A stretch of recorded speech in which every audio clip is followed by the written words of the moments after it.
Démocrates du monde entier, démocrates africains, les amis qui nous suivent à travers le monde entier. Nous tenons à vous souhaiter une bonne soirée et à vous dire que nous sommes bien ici à Toronto, au Canada, et nous sommes le 21 novembre 2017. Bon, écoutez, nous n'allons pas mettre assez du temps ici pour ce direct, tout simplement faire quelques analyses rapides. Mugabe est parti. Il est parti dans quelles conditions? Éventuellement, il y a eu l'armée républicaine du Zimbabwe qui a joué de tout son rôle pour faire partir un reptilien de la mauvaise espèce. Bon, c'est quand même de rappeler que Mugabe n'est pas aussi tueur comme les autres reptiliens de la mauvaise espèce que nous rencontrions en Afrique centrale. Néanmoins, à un certain point, Mugabe a eu à dire la vérité dans pas mal de ses discours, vous voyez. Mais, peu importe, c'est quelqu'un qui a passé beaucoup de temps au pouvoir et qui a confisqué le pouvoir et qui a donc entraîné, on peut le dire, la souffrance dans le peuple zimbabwéen. Bon, on peut peut-être dire que c'était un panafricaniste dans le sens où il a récupéré les terres des agriculteurs blancs et qu'il a donné aux noirs. Mais nous avons toujours pensé que cette politique doit se faire avec un certain nombre d'accompagnements économiques, c'est-à-dire si l'on récupérait des terres pour pouvoir soi-disant promouvoir l'agriculture des noirs, en ce moment-là on met sa politique d'accompagnement pour que ce changement ne puisse pas entraîner un chaos économique. Or, ce que nous avons remarqué pour le Zimbabwe, c'est qu'il y a eu un chaos économique. Le fait que Mugabe a récupéré les terres, il a attribué aux noirs, mais il n'a pas fait suivre de sa politique des mesures d'accompagnement pour promouvoir l'agriculture, éventuellement l'émancipation de l'agriculture au niveau de la communauté noire du Zimbabwe. Donc de ce point de vue, on peut dire que Mugabe a échoué. Bon, il était un homme autrefois qui disait la vérité aux Occidentaux dans pas mal de discours, mais en même temps vivait une vie d'opulence. Et on peut aussi dire que Mugabe a échoué sur ce point de vue. Maintenant, à qui le tour? À qui le tour? Comme nous le savons, les dictateurs ne peuvent jamais partir d'eux-mêmes. Les dictateurs ne peuvent que quitter le pouvoir quand ils se sentent qu'il y a une force de la rue ou il y a une force militaire qui se lève contre eux. Un dictateur a su comprendre les choses, éventuellement c'est celui de l'Angola, Eduardo dos Santos, après plusieurs années de pouvoir, il a su partir, mais avec un bilan négatif, éventuellement destruction des populations d'Angola, l'assassinat de Savimbi, considéré comme ennemi alors qu'il n'était pas. Savimbi combattait juste des idéologies. Nous sommes toujours cette politique qui consiste à tuer les uns et les autres, qui s'opposent à ces politiques, qui s'opposent à la vision de ceux qui sont au pouvoir. Les Occidentaux ne s'entretuent pas. Il y a des partis d'opposition, il y a de ceux qui ont leur vision de la nation, il y a de ceux qui ont une politique qui est totalement différente, qui pensent que la nation doit être dirigée d'une façon ou d'une autre, mais ils ne s'entretuent pas. Vous allez voir que les Occidentaux, lors des fêtes nationales ou lors des manifestations, ils se retrouvent, ils se disent bonjour, ils se saluent, ils s'embrassent, ils se partagent un verre. Et à la place, nous, on s'entretue. Vous voyez, nous, ceux qui sont au pouvoir, se disent que ceux qui sont à l'extérieur, c'est des ennemis, qu'il faut massacrer, il faut assassiner, tout simplement. Et cela, c'est beaucoup plus ancré dans l'esprit du noir. Et le noir dont nous faisons allusion ici, c'est beaucoup plus le noir de l'Afrique centrale, d'une manière générale. Où vous aviez des régimes reptiliens, des gens qui sont là, qui sont en train de s'entretuer, qui veulent se cantonner au pouvoir, utiliser la force et la répression pour massacrer les uns et les autres. Ces politiques-là, nous n'avons plus besoin au XXIe siècle. Bon, il y a aussi un sujet que j'aimerais souligner ici. J'ai lu dans le Figaro.fr Barack Obama qui fait des confessions sur les pires de ses décisions qu'il a fait au cours de ses 8 ans de présidence aux États-Unis. Il parle de la Libye. Mais nous, on se dit, est-ce qu'on ne peut pas quand même essayer de penser que des actes commis par des présidents au cours de leur mandat, des actes ou des décisions qu'ils ont eu à faire, et que ces décisions, après, ont eu à affecter la vie des citoyens au travers le monde entier. Ou des décisions qu'ils ont eu à prendre, qui a brisé les économies, qui a brisé la situation sociale des populations. Est-ce qu'on ne peut pas considérer qu'il y ait des possibilités de pouvoir changer des constitutions pour pouvoir criminaliser ce genre de décisions? Parce que si Obama aujourd'hui, ancien président des États-Unis d'Amérique, 8 ans d'emprisonnement, 8 ans de pouvoir, et il a eu à prendre une mauvaise décision pour la Libye. Aujourd'hui, la Libye se trouve dans un état chaotique de destruction, l'économie brisée, l'État n'existe quasiment pas, la rébellion a brouté le pays. Est-ce qu'on ne peut pas considérer que les décisions prises par ces grands leaders du monde ont été des décisions criminelles? Et en ce moment-là, il doit y avoir des poursuites judiciaires à l'encontre de Barack Obama pour les décisions qu'il a eu à prendre. Si nous voulons que le monde puisse changer, nous pensons que tous ceux-là qui prennent des décisions et que c'est des décisions qui arrivent à affecter des vies, à briser des vies, à briser des carrières, à briser des familles, nous pensons que tout cela doit être condamnable. Et Obama reconnaît qu'il n'a pas fait le suivi dans la Libye. En fin de compte, Obama a fait cela pour aider les Européens, pour aider les Britanniques, pour aider les Français, et éventuellement aider Nicolas Sarkozy, qui n'avait pas le mandat d'aller assassiner Kadhafi. Vous voyez? Mais là, le chaos est là. Et pourquoi je le dis? Parce que je n'ai pas envie de revenir sur le même sujet de ce qui se passe en Libye avec les Noirs, mais nous pouvons penser que Kadhafi n'aurait pas permis ce qui est en train de se passer présentement en Libye. Démocrates africains, les amis du monde entier, la France est très mauvaise pour l'Afrique. Les politiques françaises vont toujours affecter l'Afrique. Et pour que nous arrivions à démanteler les politiques françaises en Afrique, il faut que nous arrivions premièrement, à procéder à des déconnexions.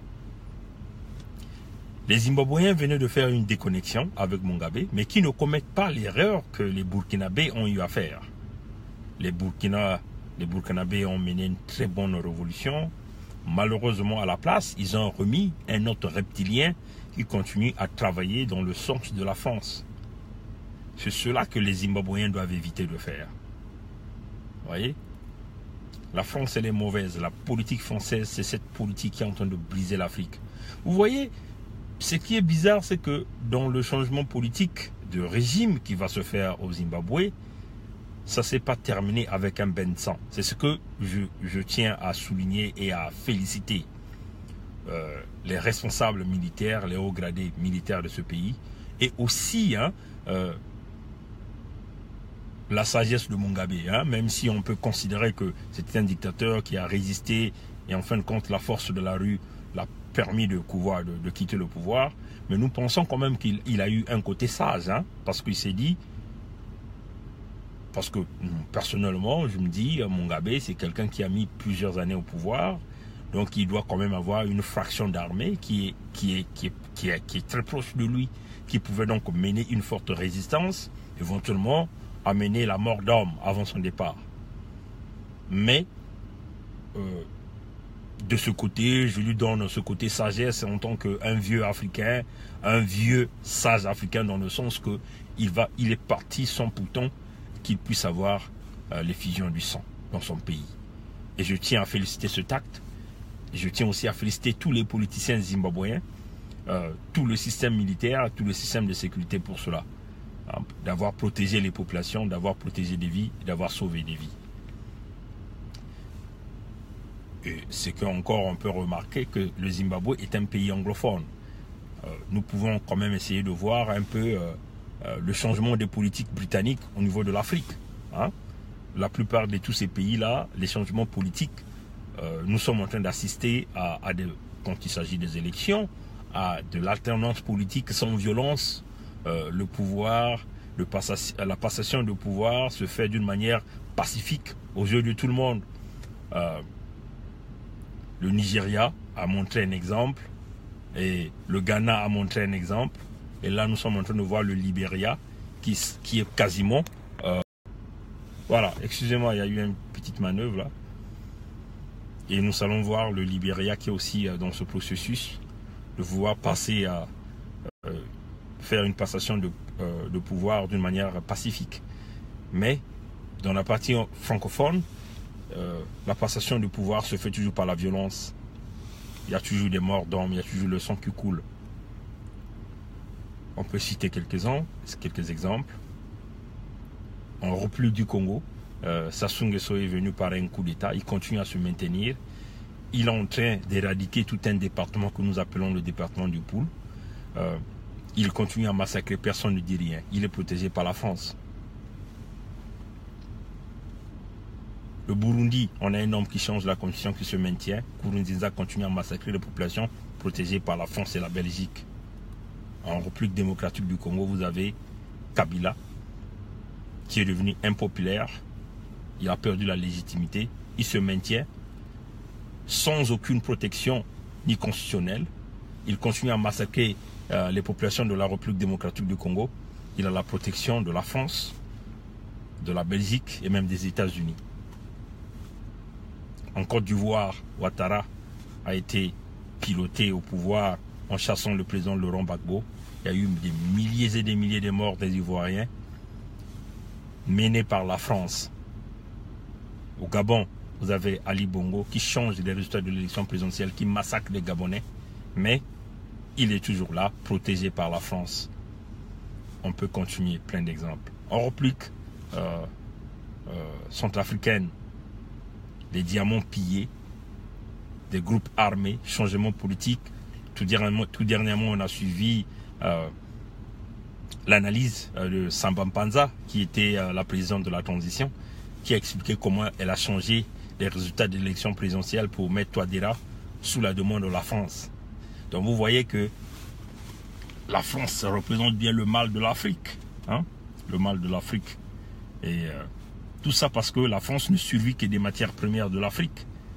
Et ces politiques-là ne doivent plus continuer à exister parce que nous sommes au XXIe siècle. C'est pas parce que nous avions la peau noire comme ça là que bon, on va continuer à nous pétiner sur nous tous les jours. Non, il faut que ça change. Le jeune Macron est arrivé au pouvoir. Mais nous ne voyons pas le changement. Les mêmes politiques continuent. Même si on veut faire semblant de vouloir aller créer un groupe de 5, notamment avec l'Afrique de l'Ouest, le Sahel, éventuellement ce groupe qu'on a appelé. Mais cette formation est bien juste basée pour bien sucer les minerais. Le Mali, la France a créé une guerre. Il a divisé le Mali en deux.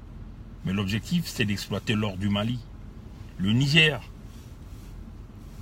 éventuellement, ils doivent continuer à exploiter tous les minerais, l'uranium, ainsi de suite. La République démocratique du Congo, la même chose. Le Congo va avoir le pétrole avec un criminel, Sassou Nguesso. Voyez, chers compatriotes, démocrates africains, peuple du monde entier. Les politiques d'exclusion de la France ne représentent plus les valeurs du XXIe siècle. Et la France va donc perdre l'Afrique. C'est cela la réalité. La jeunesse africaine ne veut plus travailler avec la France et cette jeunesse arrivera. Maintenant, si la France est intelligente, c'est maintenant ou jamais. C'est-à-dire, ce que la France doit faire, ils ne sont pas plus intelligents que nous, hein, on vous le dit, hein, ça c'est, nous sommes en train de le dire.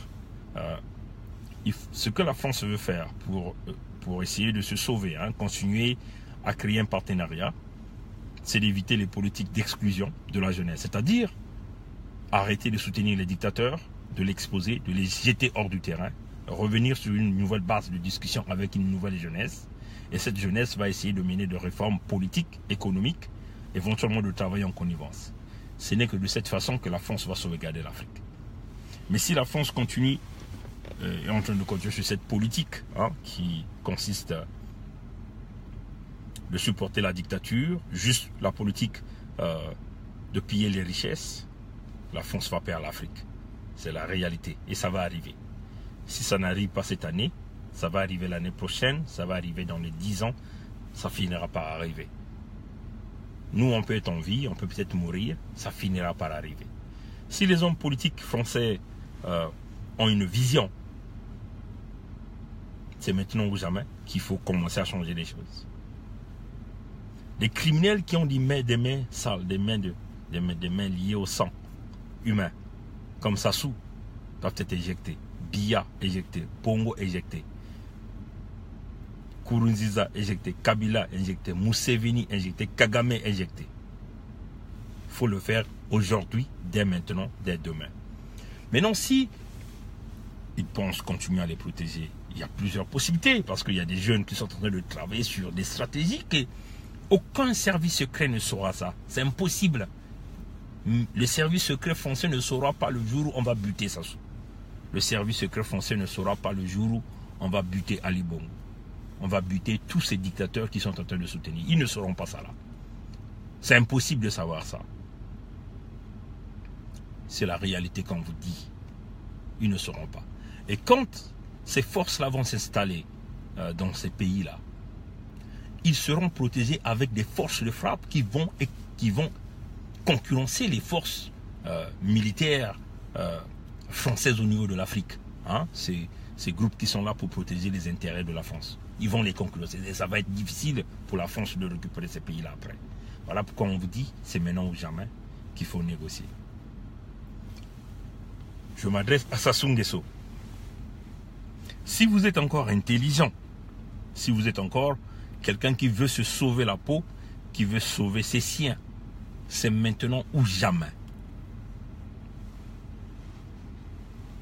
Sassou Nguesso, si vous voulez se sauver la peau, vous voulez sauver les siens, vous voulez sauver les minimums de, enfin, les biens que vous êtes accumulés, hein, que vous avez accumulés, c'est maintenant ou jamais que vous devez revenir au Congolais, vous dites, bon écoutez, on laisse le pouvoir, les Congolais vont se rassembler, vont discuter, vont voir qu'est-ce qu'ils feront de vous. C'est maintenant. N'attendez pas que ça soit trop tard. Ça va être difficile pour vous, pour vos neveux, vos petits-fils. Ne voyez pas seulement vous-même, parce que les siens que vous avez là, vos parents là, ne pourront jamais, ils ne pourront jamais se maintenir au pouvoir. C'est impossible. Ils ne pourront jamais sécuriser ce pouvoir-là. C'est impossible. Même vos partenaires français ne pourront jamais sécuriser vos parents, les postes là. C'est impossible. Si Sassou est intelligent, si Sassou a encore un peu de cerveau pour réfléchir, nous lui demandons, c'est maintenant ou jamais, de décider de laisser le pouvoir et que les Congolais vont se rassembler, vont décider ce qu'ils vous feront. Maintenant, ce qui va être difficile, c'est vous insistez, on vous déboulonne. Vos petits-fils que vous parlez souvent là, que vous faites des photos là, que vous mettez dans les films là, ils iront se cacher nulle part. Même, c'est pas l'Occident qui va les protéger. Les kikis là, c'est pas l'Occident qui va les protéger. Personne ne va les protéger. Vous le savez, toutefois que quand vous perdez le pouvoir, vous devenez des papiers. Personne ne pourra vous protéger. Revenez à la raison. On vous appelle encore de revenir à la raison avant que l'Armageddon vous arrive. avant que l'apocalypse vous arrive.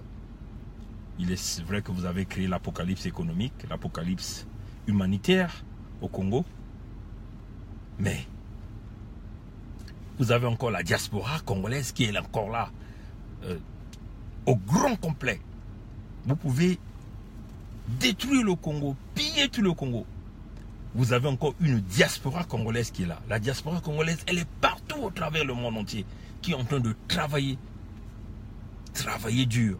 Ne voyez pas moi qui parle, mais regardez la diaspora dans tout son ensemble. Les diasporas travaillent convenablement sur des projets forts. Et ça va arriver. Démocrates du monde entier, nous tenons à vous souhaiter une bonne soirée. Et s'il plaît à Dieu, le Congo sera libéré. Merci et bonne soirée. Au revoir.